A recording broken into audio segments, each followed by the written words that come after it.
কিয়ামতের দিনে আল্লাহ পাকের কাছে জবাবটা দিতে হবে।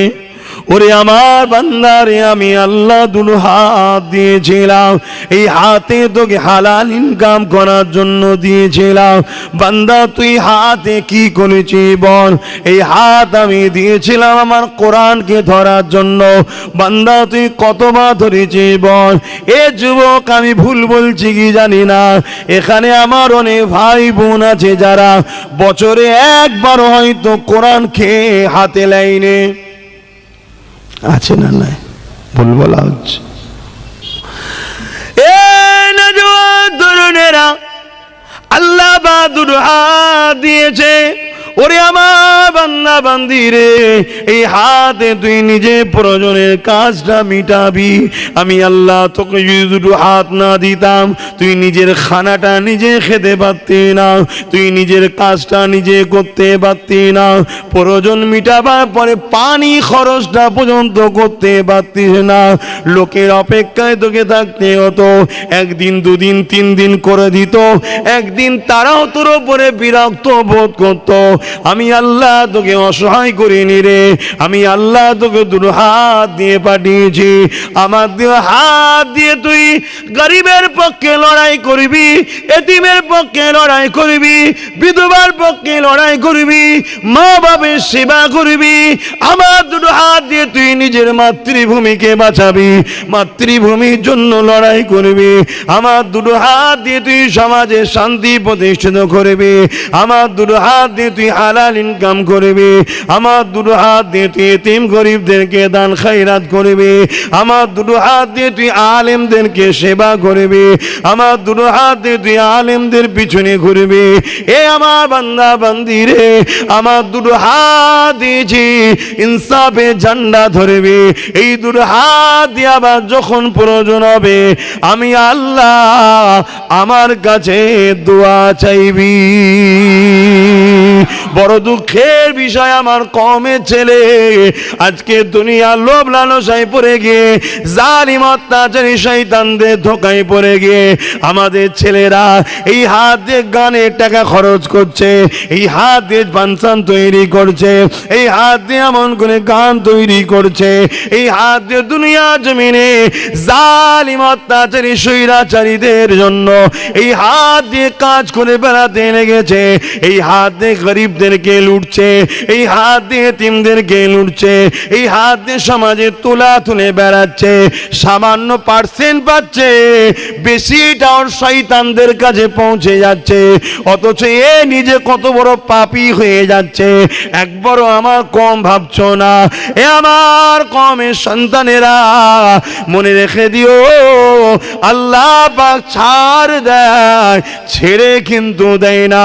পরিবর্তন হয়ে যাও, তওবা করে নাও, আল্লাহর কাছে ফিরে আসো, নবী মুহাম্মদ রাসূলের সুন্নাত অনুযায়ী জিন্দা রাখো। এই হাত দিয়ে নবীর ঘর মাদ্রাসা বানাও, এই হাত দিয়ে মসজিদ বানাও, এই হাত দিয়ে ডাল ভাত যা আল্লাহ তোমার কপালে রেখেছে, হালাল খাও, হালাল খাও, হালাল খাও। কেননা দুদিনের দুনিয়া আল্লাহ তোমাকে আখিরাতে দেবে। যদি তুমি বিশ্বাসী হও, আমার কথা মেনে নাও, আর যদি বিশ্বাসী না হও, আমার কিছু বলার নেই। মনে রাখবে, আল্লাহ যদি দুটো পা না দিত, বা পা দিয়েছে, প্যারালাইসিস দিয়েছে, সমাজের কাছে তুমি বোঝা হয়ে যেতে। তোমার বাপ মাও তোমাকে একদিন গুরুত্ব দিত না, তোমার ভালো ভাইটাকে গুরুত্ব বেশি দিত, তোমার বুকটা ফেটে যেত। কিন্তু আমার আল্লাহ তোমাকে তা করে না। আল্লাহ সুন্দর দুটো পা দিয়েছে। বান্দারে, আমার দিয়া পা দিয়ে আমার মসজিদে আয়। আমরা মসজিদে যাই না, আল্লাহর দুশমনদের সাথে জাহান্নামের জন্য ওই যাত্রার দিকে যায়। আল্লাহ দুটো পা দিয়েছে। বান্দারে, কোরআনের মাহফিলে আয়। আমরা কোরআনের মাহফিলে যাই না, অথচ চরিত্রহীন বিহায়া বেশরিয়াতি ছেলে মেয়েদের মজলিসে আমরা সেখানে আগিয়ে আগিয়ে যাই। আল্লাহ দুটো পা দিয়েছে। ওরে আমার বান্দা বান্দি রে, আল্লাহর ওলিদের দরবারে যা। আমরা ওলিদের দরবারে যাই না, দুনিয়ার জালিম অত্যাচারী নেতা লিডারদের মিটিং মিছিলে চলে যায়, অথচ আল্লাহ দেয়া দুটো পা দিয়েছে। এই পা দিয়ে তোমার আমার উচিত এলাকার বিমারিকে দেখতে যাওয়া, তাকে দেখতে যাই না। অথচ এলাকার কোন গরিবের উপরে যদি জুলুম করতে হয়, এই পা দিয়ে তখন হেঁটে হেঁটে যেতে লেগেছে। মনে রাখবে আমার আল্লাহ ছাড় দিয়েছে, ছেড়ে দেয়নি। সুম্মা নফিকা উখরা ফাইযাহুম কিয়ামুন ইয়ানজিরুন, ওই ময়দানে মাশরে আল্লাহ কিন্তু তোমার আমার হিসাব নেবে। কানা মিকদারু 50 আলফা সানাতিন, 50,000 বছর এই জমিনের উপরে তোমাদের দাঁড়াতে হবে। কত বছর? 50,000 বছর দাঁড়িয়ে থাকতে হবে। সেদিন তুমি পায়ের হিসাব দিও যে এই পাটা কোথায় কোথায় লাগিয়েছো। তুমি যদি মনে করো যে আমি মিথ্যা দুনিয়ায় বলে পার পেয়ে যাচ্ছি, আখেরাতেও পার পেয়ে যাব না। আখেরাতে তোমার এইখানটার কথা হবে না, আখেরাতে তোমার পা তোমার বিরুদ্ধে সাক্ষী দেবে যে আল্লাহ এই পা দিয়ে যাত্রায় গেছে, ফাংশনে গেছে, সিনেমায় গেছে, জুয়ায় গেছে, মদে গেছে, বেশরিয়াতি খারাপ জায়গায় গেছে, বরবাদ অত্যাচারী জায়গায় গেছে। এই পা তোমার বিরুদ্ধে সাক্ষী দেবে। আমার ভাইদেরকে বলবো পরিবর্তন হও। আমরা তোমার নবীর পক্ষে থেকে কথা বলছি, কথা আমাদের নয়, মুখ আমাদের, কথাগুলো নবীর। নবীর পক্ষে আমরা দাওয়াত দিচ্ছি। যেমন দেখবেন এলাকার কোন একজন বড় মাপের নেতা আছে, তার পক্ষে হাজারো লোক কথা বলে না। তা আমরা যারা আলেম ওলামা আছি, আমরা রাসূলুল্লাহর পক্ষে বলি, অন্য কারো পক্ষে নয়। কথা শুনছেন তো নাকি? তাই তোমরা যদি বিশ্বাস করো আমাদের কথাকে, পরিবর্তন হও। তোমাদের চলার রাস্তা ভুল হচ্ছে, তোমাদের উঠা বসার জায়গাটা ভুল হচ্ছে, তোমাদের কথাবার্তার স্টাইল ভুল হচ্ছে, তোমাদের জীবনযাপন জিন্দেগি পালন করার রাস্তাটা ভুল হচ্ছে। তোমাদের উচিত আমিনা লালকে মডেল বানানো, আমার রসুলের অনুসরণ করে জীবন যাপন করা। তোমাদের ধর্মনীতি আমার রসুল যেভাবে করতে বলেছে, অর্থনীতি রসুল যেভাবে করতে বলেছে, পরিবার নীতি অর্থাৎ সংসার কিভাবে হবে রসুল যেভাবে করতে বলেছে, সমাজনীতি পাড়া প্রতিবেশীর নীতি রসুল যেভাবে করতে বলেছে, হাত্তাকে তোমাদের রাজনীতি আমার রসুল যেভাবে করতে বলেছে, তোমাদের রাষ্ট্রনীতি আমার রসুল যেভাবে করতে বলেছে, তোমাদের সম্প্রীতি যেটা মানববন্ধন বলা হয়, অন্য ধর্মের মানুষের সঙ্গে কিভাবে মিশবে আমার রসুল যেভাবে বলেছে।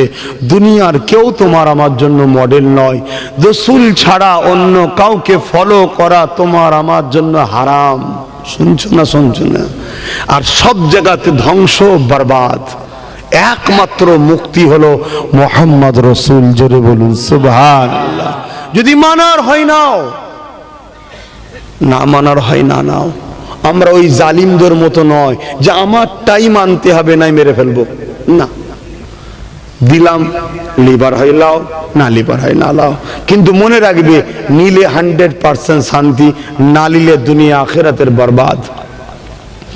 প্রমাণ দেখো না, প্রমাণ দেখো। মদিনা ছিল পৃথিবীর বুকে সব থেকে পিছিয়ে পড়া জায়গা, যেটাকে ইয়াসরিব বলা হতো। আমার নবী যাওয়াতে তো নাম হয়েছে মদিনা, শহরে নবাবী। কিন্তু সব থেকে পিছিয়ে পড়া জায়গা ছিল, বিমারের জায়গা ছিল, অসুস্থতার জায়গা ছিল, ভয়ের জায়গা ছিল, মূর্খতার জায়গা ছিল, অশিক্ষিতর জায়গা ছিল, বর্বরতার জায়গা ছিল, খুনের জায়গা ছিল। দুনিয়ায় যত পিছিয়ে অকর্মের জায়গা ইয়াসরিব ছিল।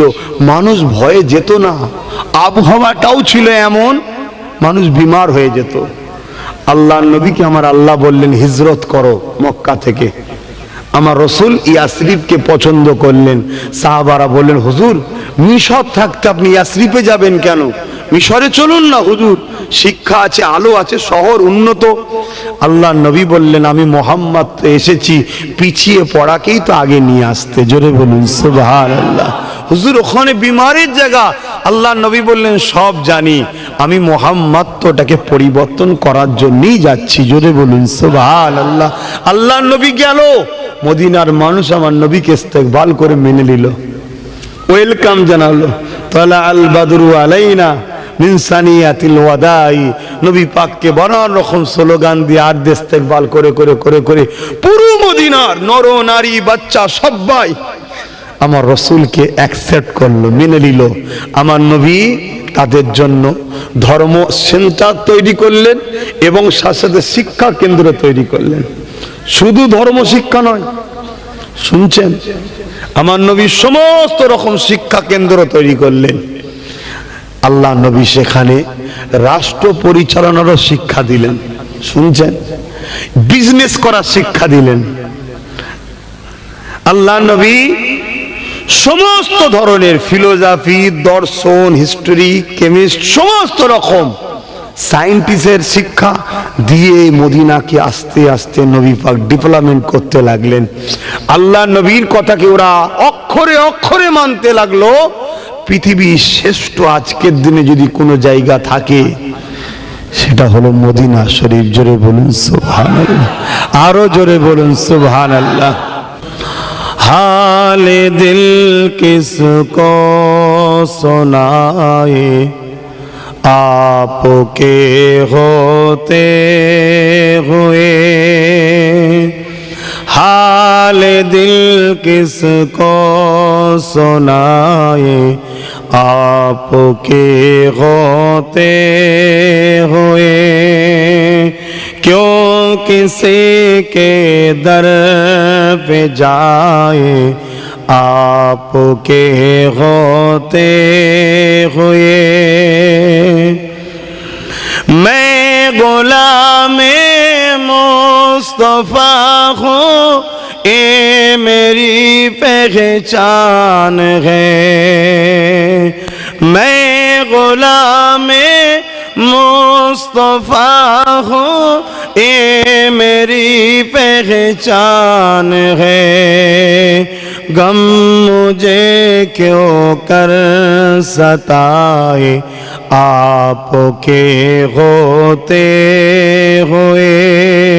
हाल दिल किसको सुनाए, आपके होते हुए।